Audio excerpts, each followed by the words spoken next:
Hi കുട്ടികളെ, ഇന്ന് ഞങ്ങൾ കോളേജിൽ ബിരിയാണി ഫസ്റ്റ് ആണ് കേട്ടോ. അപ്പോൾ ഉച്ചയ്ക്കുള്ള ഫുഡ് അവർ തരികയാണ് ചെയ്യുന്നത്. ബിരിയാണിയാണ്, 99 റുപ്യയുടെ മുതലാണ് മക്കളെ ഇത്. പിന്നെ ഞാൻ എല്ലാവരും 100 രൂപയാണ് കൊടുത്തിട്ടുണ്ടായിരുന്നത്. അപ്പോൾ 1 രൂപയ്ക്ക് എല്ലാവർക്കും അച്ചാർ തന്നിട്ടുണ്ടായിരുന്നു. ഫുഡ് കഴിക്കുന്നതിൻ്റെ ഇടയിൽ പല പല വീഡിയോസും വരും എന്നുള്ള ഇതുകൊണ്ട് ഞാൻ എന്തപ്പോൾ എല്ലാവരും കഴിക്കൽ തുടങ്ങിയിട്ടാണ് ഞാൻ കഴിച്ചത്. 2 ബെഞ്ചായിട്ട് ആണ് ഞങ്ങൾ ഇരുന്നത്, 2 ഗ്യാങ് ആയിട്ടാണ് ഞങ്ങൾ ഇരുന്നിട്ടുണ്ടായിരുന്നത്. പിന്നെ എല്ലാവർക്കും കൂടി ഇരിക്കാനുള്ള സ്ഥലം ഉണ്ടായിരുന്നില്ല, അതുകൊണ്ട് ഞങ്ങൾ ഗ്യാങ് ആയിട്ടിരുന്നു. അപ്പോൾ ഇതാണ്, ഒരു കഷ്ണം പീസേ ഉണ്ടായിരുന്നുള്ളൂ. ഞങ്ങൾക്കും നല്ലത് അവർക്കും നല്ലത്. ആർട്സിനായിട്ടുള്ള ഒരു ഇതാണ്. ഞങ്ങൾക്ക് ഫുഡും കിട്ടും, അവർ വെറുതെ പൈസ വാങ്ങി വെക്കുന്നില്ല. ഞങ്ങൾക്കൊരു മനസ്സുഖം അവർക്കൊരു മനസ്സുഖം, അതുകൊണ്ട് തന്നെ ഫുഡ് കഴിക്കാനിരുന്നു. പിന്നെ നാളെ കേട്ടോ ഞങ്ങൾ ആർട്സ്, അത് മറക്കണ്ട. ഫുഡ് കഴിക്കാനിരുന്നപ്പോൾ ഫുഡ് കഴിക്കുന്ന വീഡിയോ എടുത്തപ്പോൾ എല്ലാവരും എന്നെ ചിരിച്ചപ്പോൾ ഞാൻ എങ്ങനെയൊക്കെ എടുത്തു.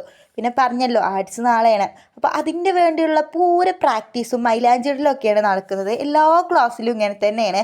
അപ്പം ഞാൻ അവരുടെ ഇടയിലൊക്കെ പോയി ഇങ്ങനെ വീഡിയോ എടുത്തിരിക്കുകയാണ്. അതിൻ്റെ അപ്പുറം ഇപ്പുറം നിന്നിട്ട് 2 കുട്ടികൾ ഇട്ട് കൊടുക്കുകയാണ് മൈലാഞ്ചി. പിന്നെ ഇനി ഇവർ കപ്പ് കൊണ്ടുപോകുമോ കൊണ്ടുപോയില്ലേ എന്നൊക്കെ നാളെ അറിയാം. അപ്പോൾ ബൈ ബൈ.